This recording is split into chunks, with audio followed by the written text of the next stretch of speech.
आपल्याला असं वाटतं की आपल्या समाजामध्ये माणसं राहतात, पण बऱ्याच वेळा आपल्याला असा अनुभव येतो की काही 2 पायाची माणसं यांच्यामध्ये 4 पायाच्या जनावरापेक्षाही जास्त क्रूरता असते.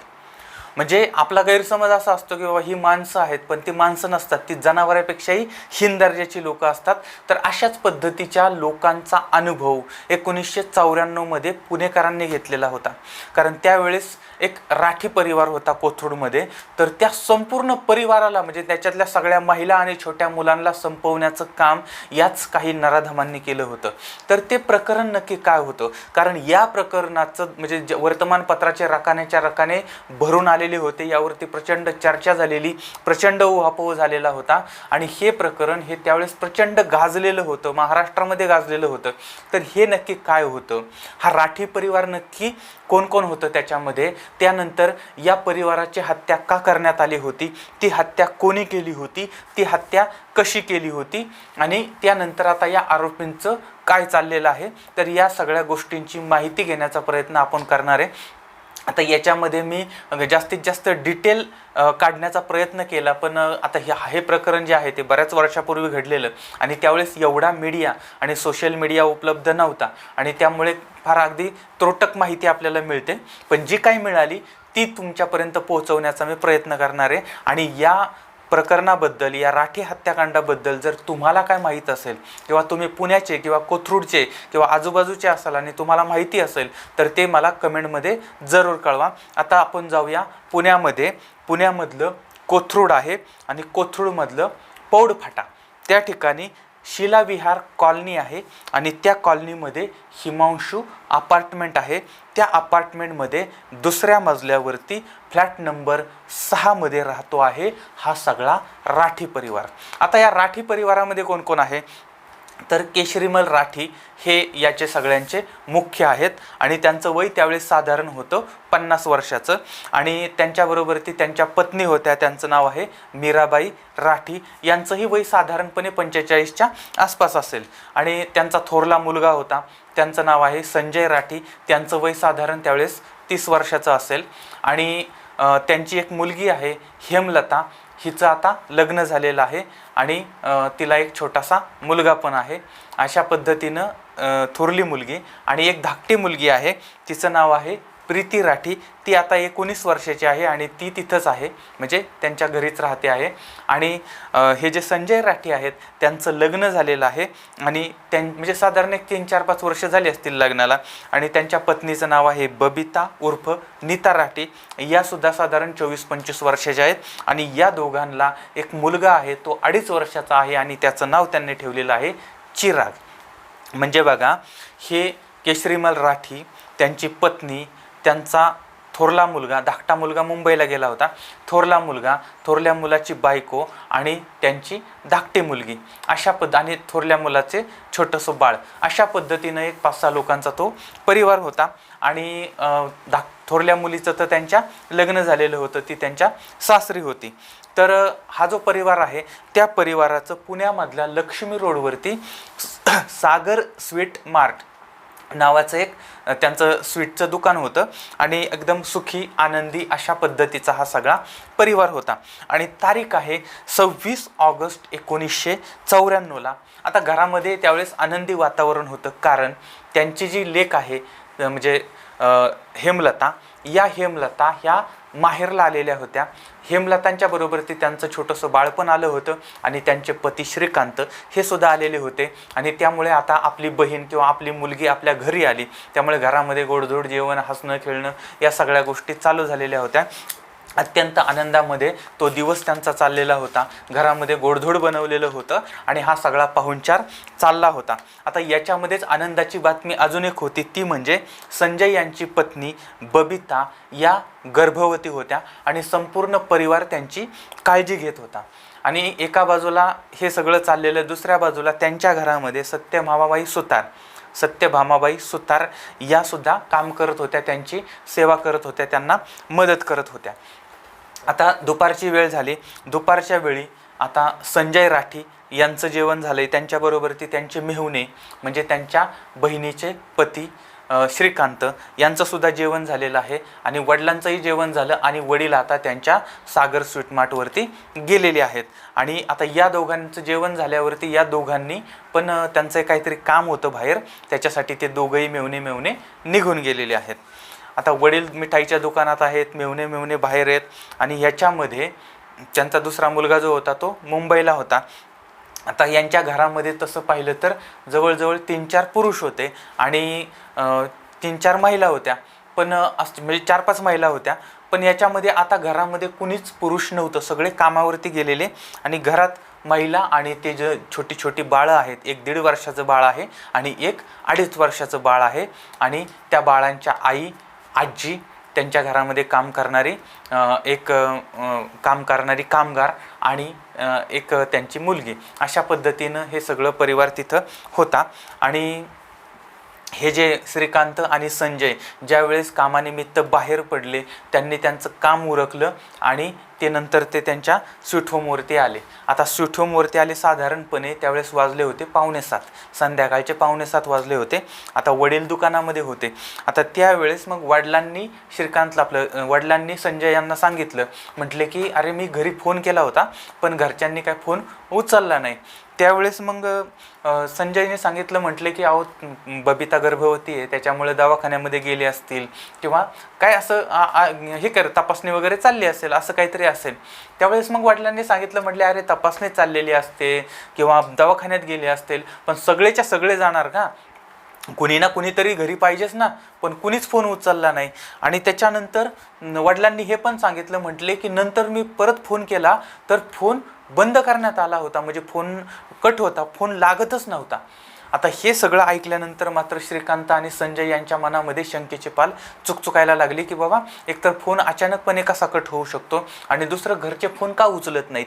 आणि त्याच्यामुळे मग हे दोघंही आता घरी आलेले आहेत. साधारणपणे संध्याकाळचे 7 वाजायचा सुमार असेल आणि त्यावेळेस ही मंडळी घरी आली आणि बघितलं तर घराचा दरवाजा बंद. आता घराचा दरवाजा बंद म्हटल्यानंतर आता यांना टेन्शन आलं, एक तर चावी त्यांच्याकडे नव्हती, आता करायचं काय? त्यावेळेस मग आता शेजारी गेले, कारण बऱ्याच वेळा असं होतं की महिला मंडळ जर घराच्या बाहेर गेलं आणि पुरुष मंडळ जर अचानकपणे येऊ शकत असेल तर महिला मंडळ काय करतं, शेजाऱ्या पाजाऱ्यांकडे चावी देतं आणि आमचं हे आलं की त्यांना चावी द्या, अशा पद्धतीनं ते सांगत असतात. पण आता हे सगळं घरातल्या एवढ्या सगळ्या महिला मंडळ असतील, कामगार असतील, सगळे गायब, सगळे बाहेर गेलेले आहेत आणि दरवाजा बंद ठेवलाय, म्हणजे अशा पद्धतीनं झालंय असं यांना वाटत होतं. त्यामुळे हे शेजारी गेलेले आहेत आणि शेजाऱ्या बाजारांना विचारले तुमच्याकडे चावी ठेवली का? त्यांनी सांगितलं, म्हटले की नाही बाबा आमच्याकडे काही चावी ठेवलेली नाही. आता मग काय करायचं? पुन्हा दरवाजा वाजवला, दरवाजा काय कोणी उघडलेला नाही. आता घरामध्ये तर कोणीच नाहीये असं तर दिसत होतं, जाणवत होतं, भासत होतं. मग आता यांनी काय केलं, एक जणाला चावी आणायला पाठवलं आणि घराच्या बाहेर वाट बघत बसले चावी येण्याची. आता त्याच वेळी या ठिकाणी सत्यभामा सुतार ज्या त्यांच्याकडे कामाला होत्या, त्यांचे पती दामू सुतार हे त्या ठिकाणी आले होते आणि ते पण त्यांच्याबरोबरच वाट बघत बसले. आणि त्यानंतर काही वेळानं चावी आणली गेली. आता चावी आणल्यानंतर त्या ठिकाणी संजय राठी, म्हणजे ज्यावेळेस ह्या दरवाजा उघडला त्यावेळेस संजय राठी, त्यांचे मेहुणे श्रीकांत आणि दामू सुतार आणि शेजारच्या शर्मिला धडे अशा पद्धतीची 4 माणसं होती त्या दरवाजापाशी. आणि तो दरवाजा उघडला गेलाय. उघडल्याबरोबर ते आतमध्ये गेलेत तर आतमध्ये हॉलमध्ये सगळी शांतता होती आणि काहीच म्हणजे काय हालचाल नाही, काय दिसत नव्हतं, काय नव्हतं. पण कुठेतरी एक मनात शंकेची पाल चुकचुकत होती, कारण काहीतरी मसाल्यासारखं पडलेलं दिसत होतं. त्यानंतर कुठेतरी असं लाल लाल डाग दिसत होते आणि त्यामुळे त्यांच्या मनात शंकेची पाल चुकचुकायला लागली, छाती धडधड करायला लागलेली. आणि थोडं पुढं गेलेत आणि पुढं किचनकडे बघितलं तर त्या किचनमध्ये सत्यभामाबाई ह्या रक्ताच्या थारोळ्यामध्ये पडलेल्या होत्या. आणि दुसऱ्या बाजूला बेडरूममध्ये बघितलं तर त्या ठिकाणी काही प्रेतं पडली होती. दुसऱ्या बेडरूममध्ये बघितलं तिथं काही प्रेतं पडलेली होती आणि बाथरूममध्ये सुद्धा प्रेत पडलेलं होतं. आता हे सगळं बघितल्यानंतर विचार करा त्या लोकांची अवस्था काय झाली असेल. आरडा ओरडा, किंकाळ्या आणि आता आमचं सगळं संपलेलं आहे, सर्वस्व संपलेलं आहे, अशा पद्धतीनं त्या ठिकाणी आक्रोश सुरू झालेला आहे. आजूबाजूची लोक जमलेली आहेत आणि आता इथं सावरायचं कुणी कुणाला. या ठिकाणी म्हणजे त्यांचं संपूर्ण आयुष्यच उद्ध्वस्त झालेलं, संपूर्ण परिवार त्या ठिकाणी नष्ट झालेला होता, समाप्त झालेला होता, संपवण्यात आलेला होता. आणि त्यानंतर मग पोलिसांना कोणीतरी बोलवलेलं आहे आणि पोलीस आल्यानंतर पोलिसांनी पाहिलं की किचन यामध्ये सत्यभामाबाई यांचा मृतदेह पडलेला आहे. त्यांच्यावरती चाकूनं वार करण्यात आलेले आहेत. प्रीती जी आहे त्या प्रीतीचा मृतदेह हा बाथरूममध्ये पडलेला होता आणि त्या मृतदेहाच्या गळ्यावरती खुणा होत्या आणि नंतर चाकूचे सुद्धा वार करण्यात आलेले होते. त्यानंतर बेडरूममधलं दृश्य अत्यंत भयंकर होतं, कारण त्या ठिकाणी यांची गर्भवती पत्नी बबिता यांचा खून करण्यात आला होता आणि त्याच बाजूला त्यांचा छोटासा बाळ होता चिराग, त्याला सुद्धा मारण्यात आलेलं होतं. आणि यांची बहीण होती नवीन आलेली, म्हणजे ती एक लग्न झालेली जी बहीण होती हेमलता, त्या हेमलतांचा सुद्धा खून करण्यात आला होता. आणि त्यांचं 1.5 वर्षाचं छोटंसं बाळ होतं, त्या बाळाला सुद्धा या ठिकाणी मारण्यात आलेलं होतं. आणि त्या ज्या घराच्या मुखिया होत्या, आई होत्या, तर त्यांची सुद्धा हत्या करण्यात आली होती. सगळ्यांची हत्या चाकून करण्यात आली होती, त्यांच्यावरती वार करण्यात आले होते. आणि घरातलं सामान जे आहे ते इकडं तिकडं अस्ताव्यस्त अशा पद्धतीनं पडलेलं होतं आणि घराचं कपाट उघडं होतं. त्यामुळे आणि महिलांच्या अंगावरचे दागिने नव्हते. त्यामुळे मग पोलिसांनी एक प्राथमिक अंदाज असा केला की ही सगळी घटना घडलेली आहे ती घटना ही चोरीच्या उद्देशानं घडलेली आहे. चोर आलेत, चोरी करत होते, घरच्यांनी विरोध केला आणि त्याच्यानंतर मग त्यांची हत्या करण्यात आली होती. आणि अशा पद्धतीचा एक प्राथमिक कयास हा सुरुवातीला लावण्यात आलेला होता. आणि कसं पाहिलं तर आता हा संपूर्ण परिवार, आता याबद्दलची जर माहिती पाहिजे की बाबा किती गेलं, काय झालं, तर त्या परिवारातला कुणीतरी तर माणसाने सांगितलं पाहिजे. पण आता इतका मोठा धक्का होता या संजय राठी आणि केशरीमल राठी आणि त्यांच्या बाकीचे जे जिवंत होते त्यांच्यासाठी इतका मोठा धक्का होता की त्याच्यातून ते इतक्या वर्षानंतर सावरले नाही. त्यावेळेस सुद्धा त्यांची अवस्था काय झाली असेल बघा. त्यांनाच धक्का होता असं नाही, तर तो संपूर्ण कोथरूडला धक्का होता, पुण्याला धक्का होता, महाराष्ट्राला धक्का होता आणि सगळीकडे हादरलं होतं. अशा पद्धतीचं ती घटना भर दिवसा ढवळ्या 5 महिलांचा खून होतो आणि 2 छोट्या छोट्या बाळांना सुद्धा मारलं जातं. अशा पद्धतीनं निर्घुण अशा पद्धतीची ही सगळी घटना होती. आणि पोलिसांनी मग चोरीचा आकडा जो होता तो आकडा याच्यामध्ये काढला होता. यामध्ये 85,000 रुपये रोख गायब झालेले होते आणि महिलांच्या अंगावरचं मंगळसूत्र असेल, दागदागिने असतील, अशा पद्धतीच्या चोरी झालेल्या होत्या. एवढंच नाही तर पार अगदी त्यांच्या हातामधले जे लेडीज घड्याळ असतात ना, अशा लेडीज घड्याळ, कॅमेरा वगैरे या सुद्धा गोष्टी चोरीला गेलेल्या होत्या. आता पोलिसांनी तपासाला सुरुवात केलेली आहे. आता या सगळ्यांमध्ये ज्यावेळेस सगळ्यांची तपास करत होते, म्हणजे घरच्यांशी चर्चा केली, आता हे लोक सावरल्यानंतर त्यांच्याशी चर्चा केली, त्याच्यानंतर शेजारी पाजारी बाकीच्यांशी पण बोलणं झालं, त्यानंतर घटनावेळी घटनास्थळी आजूबाजूला कोणी होतं का याच्याबद्दलची पण माहिती पोलिसांनी घेतली.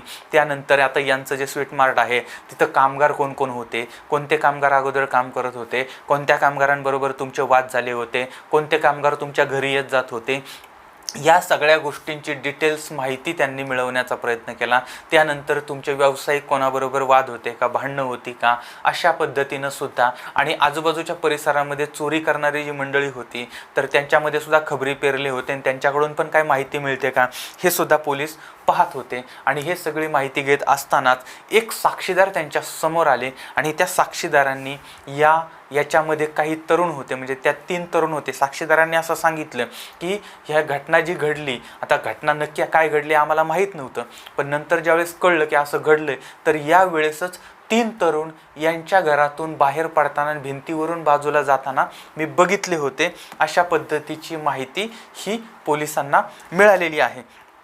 त्यानंतर मग या माहितीच्या आधारे आणि इतक्या लोकांवरची चौकशी केली, इतकी माहिती जमा केली, या सगळ्यांच्या आधारे पोलिसांनी एका व्यक्तीवरती संशय व्यक्त केला. आता पोलिसांनी नुसता संशय व्यक्त केला, त्याचबरोबर ती वर्तमानपत्राने लगेच ते नाव वर्तमानपत्रामध्ये इकडं तिकडं छापायला सुरुवात केली.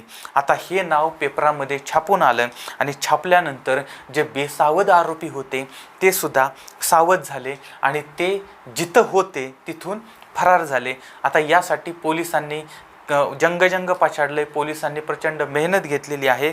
आणि त्यानंतर ही घटना घडल्यानंतर साधारणपणे 10 दिवसांनी म्हणजे 5 सप्टेंबर 1994ला यातला पहिला आरोपी अटक करण्यात आला होता. त्यानंतर दुसरा आरोपी 15 ऑक्टोबर 1994ला अटक करण्यात आला आणि तिसरा आरोपी 21 नोव्हेंबर 1994ला अटक करण्यात आला. आणि हे 3 आरोपी पोलिसांनी अटक केले आणि राठी हत्याकांडाचं जे रहस्य होतं ते रहस्य उलगडलं होतं. आता हे रहस्य नक्की काय होतं आणि ही कशी हत्या घडली होती, कोणी केली होती, हे सगळं पाहायचं असेल तर त्यासाठी आपल्याला जायचं आहे राजस्थानला. कारण याची पाळंमुळं खोदली म्हणजे रुजली आहे ती राजस्थानमध्ये. राजस्थानचं मुगलवा आहे आणि मुगलवामधील भाग आहे गंगानगर आणि त्या ठिकाणी राहणारा एक तरुण आहे, त्याचं नाव आहे राजू राज पुरोहित. आता हा जो राजू पुरोहित आहे हा पुरोहित त्याचं 11वीचं शिक्षण झालेलं आहे आणि शिक्षण झाल्यानंतर मग आता घरच्यांनी सांगितलं की बाबा तुझा मोठा भाऊ म्हणजे या राजूचा मोठा भाऊ कल्याण सिंग हा पुण्यामध्ये नोकरीला होता. त्यामुळे मग घरच्यांनी याला सांगितलं, म्हटले बाबा तू पण त्याच्याकडे जा आणि तिथं तुझं पुढचं उच्च शिक्षण जे आहे ते शिक्षण घे आणि काहीतरी काम कर, म्हणजे कामासाठी आणि शिक्षणासाठी. म्हणून हा प्राणी राजस्थानवरून आता पुण्याला आलेला आहे, आपल्या भावाकडे आलेला आहे. आता याचा भाऊ हा पुण्यामध्ये त्या ठिकाणचं बॉम्बे विहार या ठिकाणी हा कल्याण सिंग काम करतो आहे. हा कल्याण सिंग त्याच्या मालकाकडे गेला. मालकाचं नाव आहे योगेश नथानी. आता नक्की नथानी हा शब्दप्रयोग बरोबर आहे का हे सुद्धा संबंधित मंडळींनी मला करेक्ट करा. जर काय चुकलं तर ते पण सांगा. तर मला जे नाव कळलं ते मी सांगतोय. तर मालक होते योगेश नथानी. तर या योगेश नथानींना सांगितलं, म्हटलं की माझा भाऊ राजस्थानवरून आला आहे आणि तो शिकलेला आहे, 11वी झालेली आहे आणि अजून त्याचं म्हणजे त्याच्याबद्दल जरा सांगितलं. आणि त्यानंतर मग यांनी म्हणजे या नथानी यांनी बॉम्बे विहार या ठिकाणी राजूला कामावरती ठेवलं. आता काही दिवस त्यानं काम केलं. आता हे काम चालू असतानाच त्या ठिकाणी नारायण चौधरी आणि जितू गेहलोत हे 2 प्राणी अगोदरच त्या ठिकाणी, एक कुक होता आणि एक काउंटर सेल्समन होता.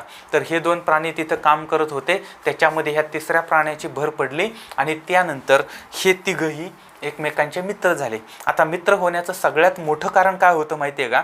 कारण या तिघांनाही होतं दारूचं व्यसन.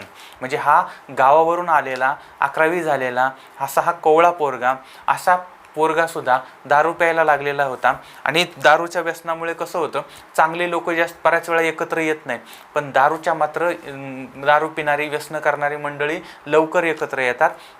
आणि त्यामुळे मग ही एकत्र आली. एकत्र आल्यानंतर मग असंही म्हटलं जातं की बाई यांना हे असे वाईट नाद लागले. त्यानंतर वेश्यागमन. आता वेश्यागमन याचा मी सविस्तर अर्थ सांगत नाही, पण एवढ्या लहान वयामध्ये सुद्धा ही मंडळी ही चुकीच्या मार्गाला जायला लागली, वेश्यागमन करायला लागली होती. आणि अशा पद्धतीची यांची उच्च अभिरुची, उच्च विचार आणि उच्च संस्कार आणि या सगळ्यांच्या अत्युच्च बिंदूवरती आता ही मंडळी जायला लागलेली होती. असे हे 3 प्राणी एकत्र होते. आणि आता ह्या राजू जो होता त्या राजूची वागणूक किंवा काम करण्याची पद्धत, काम अतिशय गचाळ होतं. तो नीट काम करत नव्हता. त्यामुळे मालकानं त्याला एकदा दोनदा तीनदा समजावून सांगितलं. त्यानंतर मालक रागवला तरी पण ते काही सुधारण्याच्या लायकीचं नव्हतं आणि त्यामुळे मग त्या मालकानं त्याला कामावरून काढून टाकलं. तारीख आहे 8 जून 1994ला. 8 जूनला याला कामावरून काढलेलं आहे. आता हा झाला बेकार. आता बेकार झाला आहे, काम नाही आहे, करायचं काय. त्याच्यानंतर मग तो राठी परिवाराकडे गेला आहे. ह्या राठी लोकांकडे गेलेला आहे आणि त्यांच्या सागर स्वीट मार्टमध्ये हा कामाला लागला. म्हणजे राठींनी त्याला आपल्याकडे कामाला ठेवलेलं आहे आणि साधारणपणे 2-2.5 महिने हा त्या ठिकाणी काम करतो आहे. आता या राठी परिवाराचा याच्यावरती विश्वास होता, कारण तो चांगला पोरगा आहे, चांगलं काम करतोय आणि त्यामुळे यांचा विश्वास. आणि म्हणून हे काय करायचे, त्याला घरची कामं सांगायचे. घरी जायचंय, घरी हे आणायचंय, घरून ते आणायचंय, घरी हे न्यायचंय, घरी ते द्यायचंय. अशा पद्धतीची कामंसुद्धा तो करत होता. त्यामुळे राठी परिवारातल्या घरातली मंडळी आणि हा यांची चांगली ओळख होती. लक्षात घ्या, ही सगळी ओळख होती, हे सगळं चाललेलं होतं. आता याला वाटायला लागलं या राजूला की बाबा मी एवढी कामं करतोय, मी एवढी त्यांची घरची कामं करतोय, मी त्यांच्या दुकानातली कामं करतोय, तर मग यांनी मला पगारवाढ दिली पाहिजे.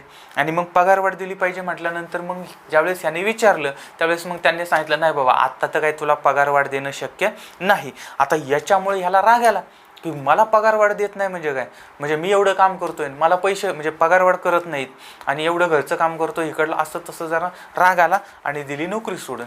आता त्यानं नोकरी सोडली. आता त्यानं नोकरी सोडल्यानंतर हा जो जितू होता आणि नारायण ह्याचे जे 2 प्राणी होते मित्र, त्या प्राण्यांनी सुद्धा नंतर कालांतराने त्यांची जी होती नोकरी ती नोकरी पण सोडली. आता हे 3 जण मित्र नोकऱ्या सोडलेले आहेत आणि बेकार फिरत आहेत. आता जायचं कुठं? मग हा जो नारायण चौधरी आहे त्या नारायण चौधरीची एक नागपूर चाळीमध्ये रूम होती, तर त्या रूमवरती हे 3 राहायला लागले होते. आता एकतर एका बाजूला काम नाहीये, दुसऱ्या बाजूला यांना लागलेली वाईट व्यसनं, वाईट नाद, आणि याच्यामुळे यांच्याकडे आता पैसे नव्हते, काय नव्हतं, तंगी चाललेली होती. आणि मग आता पैसा मिळवण्यासाठीचा झटपट मार्ग कोणता आहे?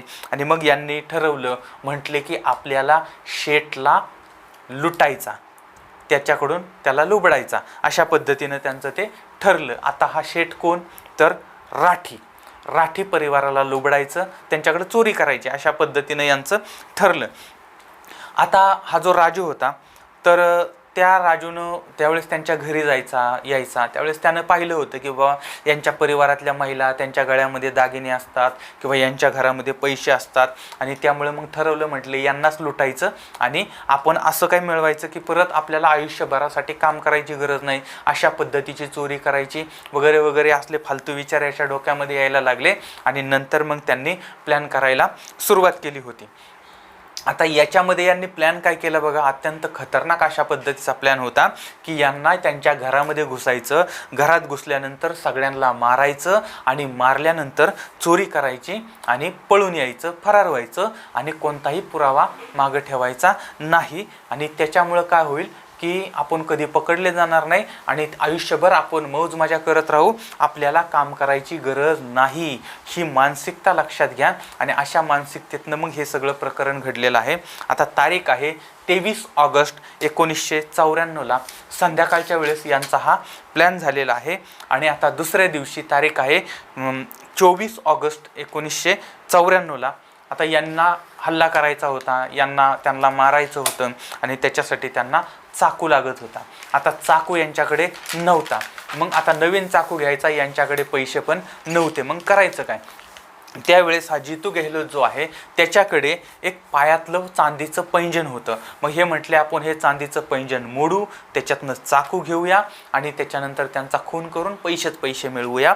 आणि त्यानंतर 24 तारखेला संध्याकाळच्या वेळेला त्यांच्या म्हणजे नागपूर चाळीच्या बाजूला श्रीनगर ज्वेलर्स नावाचं एक ज्वेलर्सचं दुकान होतं त्या काळामध्ये, तर त्या ठिकाणी ते गेले आणि म्हटले तिथं ते विकायचं आहे. आता त्या सोनारानं त्यांना म्हटलं की हे मी विकत घेतो पण याची पावती दे. त्यावेळेस त्यांनी सांगितलं की बाबा ते पावती नाही, पावती हरवली असं तसं. सोनाराने सांगितलं नाही बाबा पावतीशिवाय मी विकत घेणार नाही. आता हे सांगितल्यानंतर मग ते म्हटले अहो आम्हाला पैशाची प्रचंड गरज आहे, असं आहे तसं आहे. आणि मग त्यामुळं मग सोनाराने ते सोनाराला म्हटले तुम्ही विकत नाही घेत नका घेऊ, पण आम्हाला 1-2-4 दिवसासाठी काही पैसे द्या आणि आम्ही ही तुमच्याकडे गहाण ठेवतो. आता मग सोनाराला वाटलं ठीक आहे 2-3 दिवसात आपल्याला पैसे मिळतील आणि काही व्याज असेल ते पण मिळून जाईल. आणि म्हणून सोनारानं ते जे पैंजण आहे चांदीचं पैंजण, ते पैंजण स्वतःकडे गहाण ठेवलेलं आहे आणि त्या पैंजणाच्या बदल्यामध्ये 90 रुपये, त्या काळातले 90 रुपये त्यांना दिलेले आहेत.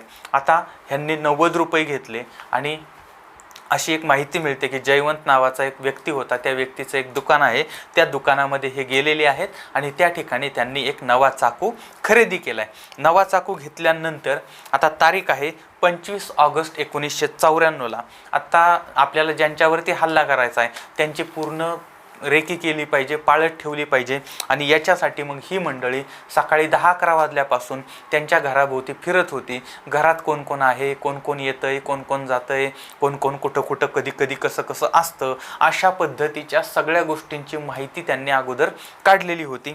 आणि हा जो राजू आहे तो राजू ऑलरेडी त्यांचं सगळं डिटेल माहीत होते की पुरुष मंडळी सकाळी घरातून बाहेर कधी पडतात, घरामध्ये किती पुरुष आहेत, ते काय काय करतायत, कोण किती वाजता घरी येतं, कोण किती वाजता घरून निघून जातं, सगळ्या डिटेल त्या राजूकडे होत्या. आणि ह्यांनी ती रेकी पण अगोदर केलेली होती. आता यावेळेस यांच्या एक गोष्ट लक्षात आली की दुपारच्या 2 वाजल्यापासून ते 4 वाजेपर्यंत यांच्या घरामध्ये कुणीही पुरुष मंडळी नसतात. जरी आले पुरुष मंडळी तरी दुपारचं सकाळी कामावर जातात, नंतर दुपारी जेवायला येतात आणि नंतर परत जातात आणि मग संध्याकाळी येतात. म्हणजे 2 ते 4 या दरम्यान कुणीही पुरुष मंडळी घरात नाही. ही गोष्ट यांना लक्षात आली आणि मग त्यांनी ठरवलं की चोरी आणि खुनाचा निर्णय त्यावेळेसच त्यांचा तो ठरलेला आहे. आता तारीख आहे 26 ऑगस्ट 1994. त्या दिवशी आता रक्षाबंधन होतं. रक्षाबंधनाला बहिणीला यायला जमलं नव्हतं किंवा त्या निमित्ताने मग ती बहीण आता भावाला भेटायला आलेली आहे आणि मग त्यांचं ते गोडधोड वगैरे सगळं चाललंय. अत्यंत आनंदामध्ये राठी परिवारामध्ये हे सगळं चाललेलं होतं. आणि दुसऱ्या बाजूला आता हे जे गुन्हेगार होते तर दुपारचे साधारण 12 वाजता ही मंडळी त्यांच्या घरातून हे नराधम बाहेर पडलेले आहेत. त्यांना खून आणि चोरी या दोनही गोष्टी करायच्या होत्या. आणि याच्यामध्ये नारायण चौधरी यानं हातामध्ये तो नवा चाकू घेतला होता, म्हणजे याच्याकडे चाकू होता. आणि जितू गेहलोत यानं मिरचीची पावडर जवळ ठेवलेली होती, म्हणजे ज्यावेळेस यांच्या घरामध्ये घुसू त्यावेळेस मिरचीची पावडर उधळायची आणि नंतर यांचे गळे कापायचे, यांना खून करायचा. आणि त्याचबरोबर ते राजपुरोहित अशा पद्धतीचे 3 जण मंडळी त्या बाजूला निघालेली आहेत, राठेंच्या बिल्डिंगजवळ आलेली आहेत. आता बिल्डिंगच्या जवळ जात असताना त्यांच्या लक्षात आलं, ह्या राजूच्या लक्षात आलं की संजय राठी यांची दुचाकी तिथं दिसते आहे, दुचाकी खाली दिसते आहे, याचा अर्थ वरती संजय राठी आहेत. त्यामुळे हे म्हटले नाही थांबू आपण, कारण ते वरती असण्याची शक्यता आहे. त्यानंतर ही मंडळी परत तासभर त्या बाजूला आजूबाजूला फिरत राहिली आणि नंतर तासभराने आल्यानंतर मग त्यांनी बघितलं की या ठिकाणी ती 2 व्हीलर जी होती ती नव्हती. याचा अर्थ संजय राठी आता घरातनं गेलेले आहेत. आणि त्यानंतर मग आता या तरुणांनी म्हणजे हे दोघांनी ह्या राजूला प्लॅन सांगितला. म्हटला राजू आता तू पुढं जा, तू पुढं जायचं, दरवाजा वाजवायचा, ते लोक दरवाजा उघडतील. आता तू त्यांना ओळखतो, ते तुला ओळखतात, त्यामुळे मग काहीतरी करून त्यांना बोलण्यात गुंगव. आणि बोलता बोलता आम्ही लगेच जवळ येऊ आणि गपचूप दरवाजा जोराने ढकलू आणि दरवाजा उघडून आत जाऊ, 3घं पण आत जाऊ आणि त्याच्यानंतर मग आपण त्यांना संपूया. अशा पद्धतीचं प्लॅन करून राजूला पुढं पाठवलंय. आता राजू पुढं जायला लागलाय आणि हा चौधरी आणि गेहलोत हे 2 मंडळी आहेत ती त्यांच्या पाठीमागं जात होती. पण त्यावेळेसच मग त्यांनी शेजारी पाजाऱ्यांच्या ज्या कड्या होत्या बाहेरून कड्या बंद केलेल्या आहेत, कारण कोणी परत बाहेर यायला नको. आणि नंतर हे त्या दरवाजापाशी पोहोचले. आता राजू पुढे गेला आणि राजू पुढे गेल्यानंतर राजूच्या लक्षात आलं, म्हटले अरे दरवाजा उघडण्याची गरजच नाही, कारण दरवाजा अर्धवट उघडलेला आहे. मग त्यानं ह्या सगळ्या खुना करून त्याच्या मित्रांना सांगितलं, म्हणले दरवाजा अर्धवट उघडा आहे, जाता येईन आपल्याला. आणि त्यानंतर मग 3घांनीही एकत्र आतमध्ये प्रवेश केलेला आहे. 3घही धाडकन दरवाजा उघडून आत गेलेले आहेत. आता आतमध्ये सत्यभामाबाई सुतार या आता त्या सगळ्यांचं जेवण वगैरे झालेलं होतं आणि सगळे बेडरूममध्ये गेलेले होते. आणि सत्यभामाबाई ज्या होत्या त्या संपूर्ण फरशी जी आहे ती पाण्यानं पुसत होत्या. आता ती ओली फरशी झालेली होती आणि हे सगळी मंडळी आत शिरलेली आहेत. आता हे बघितल्यानंतर मग एकतर सत्यभामाबाई घाबरलेले आहेत आणि दुसऱ्या बाजूला त्यांना राग पण आलाय की मी एवढी फरशी धुते आणि यांनी सगळं फरशीवरती डाग पाडलेले आहेत. आणि ते काय बोलायच्या आतच या लोकांनी त्यांच्यावरती हल्ला केलेला आहे आणि त्यांना किचनमध्ये घेऊन गेलेत आणि त्यांच्या गळ्यावरून सुरा फिरवलाय किंवा त्यांच्यावरती वार केलेत आणि त्यांना ठार केलेला आहे. आता हे एका बाजूला सगळं चाललेलं असताना आरडाओरडा सुरू झाला आणि याच्यामध्ये आतमधून मीराबाई ज्या आहेत त्या आलेल्या आहेत आणि मग त्यांच्यावरती सुद्धा हल्ला केला, त्यांनाही मारण्याचा प्रयत्न केला. त्यावेळेस मग त्यांनी सांगितलं, म्हटले की तुम्ही का मारताय, तुम्हाला पैसेच पाहिजेत ना, दागिनेच पाहिजेत ना. तर मग त्यांनी सांगितलं, म्हटले हे बघ माझे सगळे दागिने घे, तुम्हाला काय दागिने घ्यायचेत, पैसे घ्यायचेत ते तुम्ही घ्या. त्यावेळेस मग ह्यांनी विचारलं, म्हटले की पैसे कुठं ठेवलेत, कोणत्या कपाटात ठेवलेत. मग त्यांनी त्या कपाटाचं बोट दाखवलं आणि मग एवढं सगळं होऊन सुद्धा म्हणजे त्या बाईंनी सांगितलं होतं की तुम्हाला काय पाहिजे ते न्या, पण आम्हाला मारू नका. असं असताना सुद्धा त्यांच्यावरती, मीराबाई यांच्यावरती हल्ला करण्यात आलेला आहे आणि त्यांना सुद्धा त्या ठिकाणी ठार मारण्यात आलेलं आहे. त्यांच्या अंगावरचे जे दागिने होते ते दागिने काढण्यात आलेले आहेत आणि त्यांना चाकू हल्ला करून त्या आता रक्ताच्या थारोळ्यामध्ये पडलेले आहेत. आता हे सगळं करत असताना एका बाजूला मसाला सुद्धा उधळला जातो आहे. आता आतमध्ये गर्भवती बबिता ज्या होत्या त्या होत्या. आता आत बेडरूममध्ये गेल्यानंतर त्यांच्यावरती सुद्धा हल्ला करण्यात आलेला आहे. त्या सुद्धा आपल्या गर्भाला वाचवण्याचा प्रयत्न करतायत आणि त्यांचं छोटंसं 1.5 वर्षाचं बाळ आहे त्याला वाचवण्याचा प्रयत्न, 2.5 वर्षाचं बाळ आहे त्याला वाचवण्याचा प्रयत्न करतायत. पण त्यांच्यावरती सुद्धा यांनी हल्ला केला आहे. त्या सुद्धा गयावया करत होत्या की तुम्हाला काय पैसे पाहिजेत, काय सोनं नाणं पाहिजे, सगळं घेऊन जा, पण माझ्या बाळाला काय करू नका, माझ्या पोटामध्ये सुद्धा बाळ आहे त्याला काय करू नका, विनवणी करत होत्या. त्यांच्यासमोर त्यांना सांगत होत्या, हे करत होत्या, पण ते नराधम काय ऐकण्याच्या मनस्थितीत नव्हते आणि त्यांनी त्या ठिकाणी त्या गर्भवती स्त्रीला मारलेलं आहे आणि त्यांच्या छोट्याशा 2.5 वर्षाच्या बाळाला मारलेलं आहे. त्याच वेळेस त्या घरामध्ये त्यांची जी मुलगी होती प्रीती राठी, तर प्रीती राठी यांना बाथरूममध्ये नेण्यात आलेलं आहे आणि बाथरूममध्ये त्या ठिकाणी एक वायर होती, तर त्या वॉशिंग मशीनची वायर होती, ती वायर त्यांच्या गळ्याभोवती गुंडाळलेली आहे आणि त्यांना त्या ठिकाणी फाशी दिलेली आहे आणि त्यांच्या तोंडातून रक्त आले आणि त्या ठिकाणी त्या गतप्राण झालेल्या आहेत. आणि त्यानंतर ही मंडळी बाहेर आलेत आणि दुसऱ्या बेडरूममध्ये गेलेली आहेत. दुसऱ्या बेडरूममध्ये हेमलता होत्या, त्यांचं 1.5 वर्षाचं छोटंसं बाळ होतं. यांनी हेमलतांवरती हल्ला केलेला आहे आणि त्यांचं छोटंसं बाळ जे आहे ते त्याला असं काखेत पकडलेलं आहे आणि त्याला ते काखेत दाबलंय त्यांनी आणि त्या ठिकाणी हेमलता यांच्यावरती हल्ला केला आहे, त्यांना मारलेला आहे. आणि नंतर मग या नराधमांच्या लक्षात आलं की ज्या बाळाला आपण काखेत पकडलं होतं त्या बाळाचं तोंड दाबल्यामुळे ते बाळ आता मृत्युमुखी पडलेलं आहे, मेलेलं आहे. हे पाहिल्यानंतर त्यांनी त्या छोट्याशा 1.5 वर्षाच्या बाळाला त्या ठिकाणी फरशीवरती आपटला आणि त्यानंतर आता एवढ्या सगळ्या लोकांना यांनी मारलंय. मग ज्या ज्या लोकांना मारलं होतं त्या सगळ्यांच्या गळ्यातलं, कानातलं, हातातलं, नाकातलं, पायातलं जे काही दागिने होते, सोनं नाणं होतं, ते सगळं सोनं नाणं, एवढेच काही त्या ठिकाणचा कॅमेरा असेल, त्या ठिकाणचे पैसे असतील, हातामधली घड्याळं असतील, अशा पद्धतीच्या गोष्टीसुद्धा या नराधमांनी सोडलेल्या नाही आहेत आणि त्या सगळ्या गोष्टी घेऊन आता त्यांनी त्या बॅगमध्ये भरलेल्या आहेत. एवढंच नाही तर आता यांच्या अंगावरती कपड्यावरती रक्ताचे डाग होते.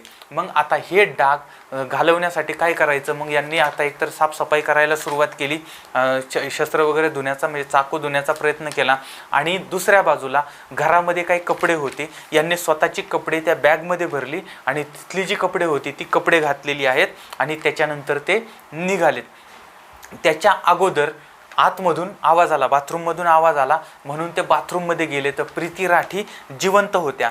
आता जिवंत होत्या पाहिल्यानंतर मग त्यांनी त्या ठिकाणी त्या अर्धमेल्या अवस्थेमध्ये असताना त्यांच्या गळ्यावरून सुरा फिरवलाय, त्यांना त्या ठिकाणी मारून टाकलेलं आहे. आणि जेव्हा ते दरवाजाच्या बाहेर पडणार त्याच वेळेस त्यांना रडण्याचा आवाज आला आणि मग कोण रडतंय म्हणून आत येऊन बघितलं तर ज्या बाळाला जमिनीवरती आपटलं होतं आणि जे बाळ मृत्युमुखी पडलंय असं समजून त्यांनी सोडलं होतं ते बाळ रडत होतं.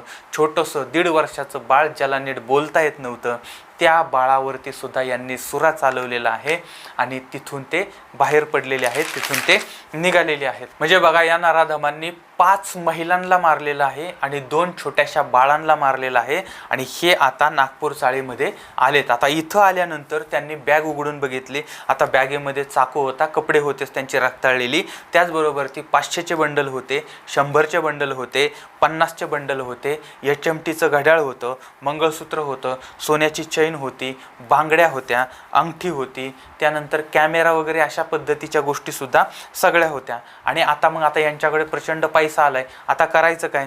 त्यानंतर हे सोनाराच्या दुकानात गेलेत आणि त्या सोनाराच्या दुकानामध्ये त्यांनी जे चांदीचं पैंजण ठेवलं होतं तर त्या पैंजणवाल्यांना सांगितलं, म्हटले की आम्हाला ते पैंजण दे माघारी. आणि मग त्यांनी ते पैंजण घेतलं, त्या सोनाराचं पैसे दिलं आणि माघारी आलेत.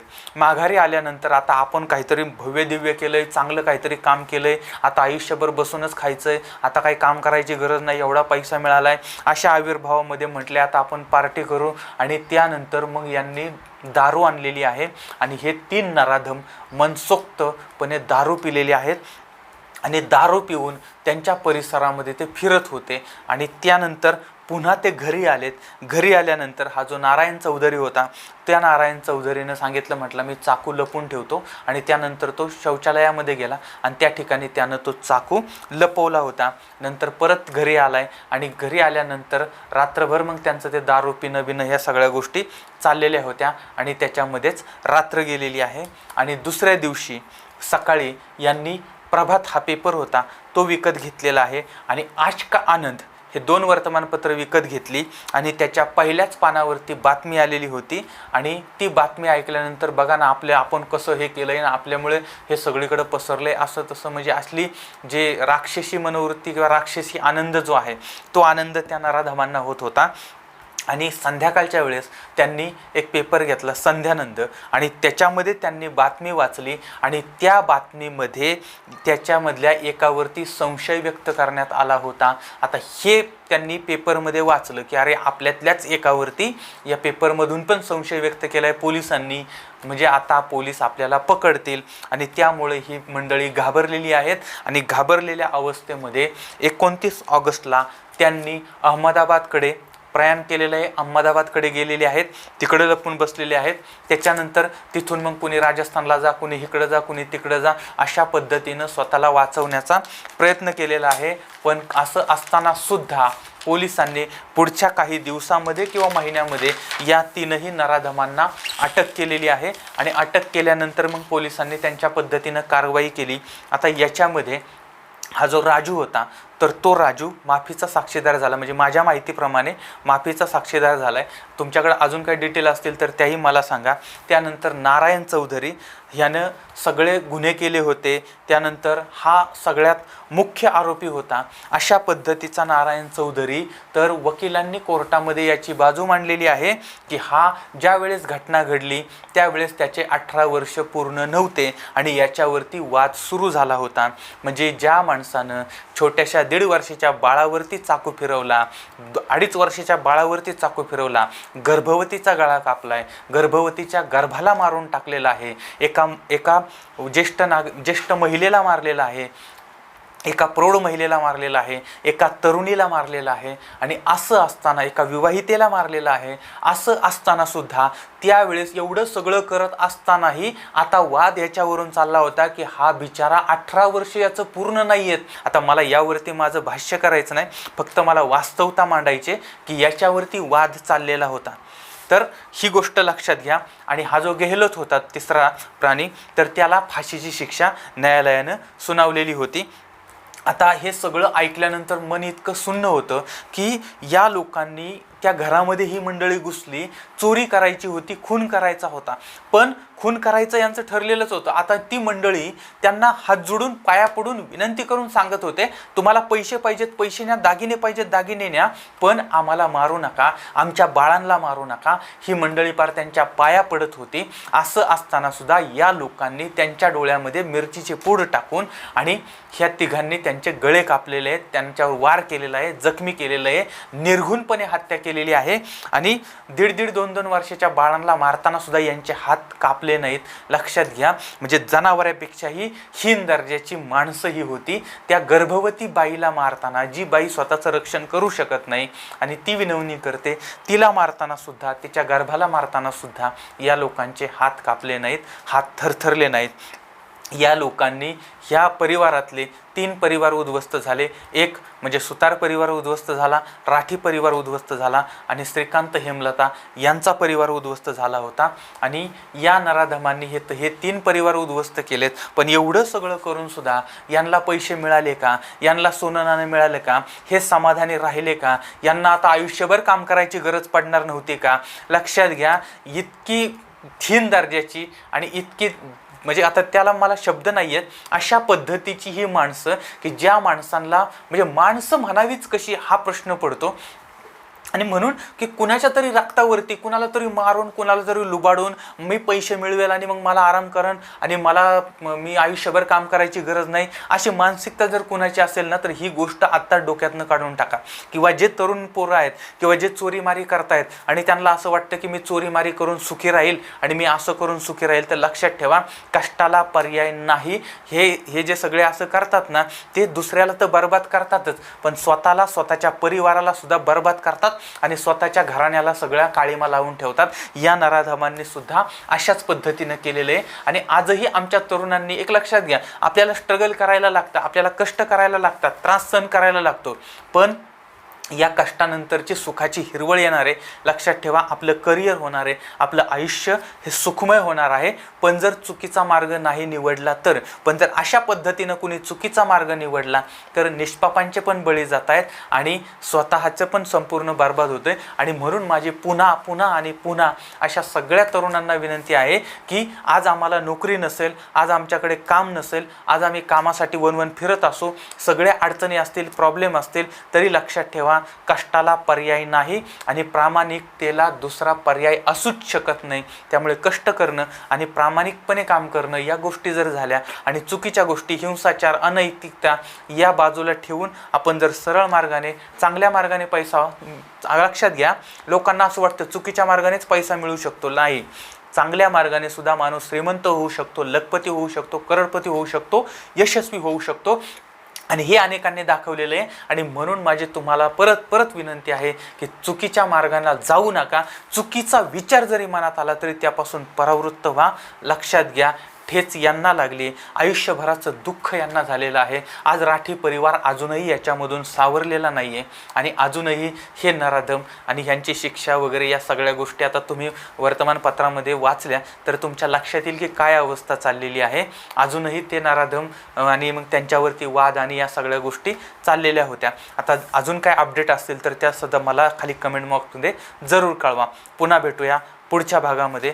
तोपर्यंत धन्यवाद. जय हिंद, जय महाराष्ट्र.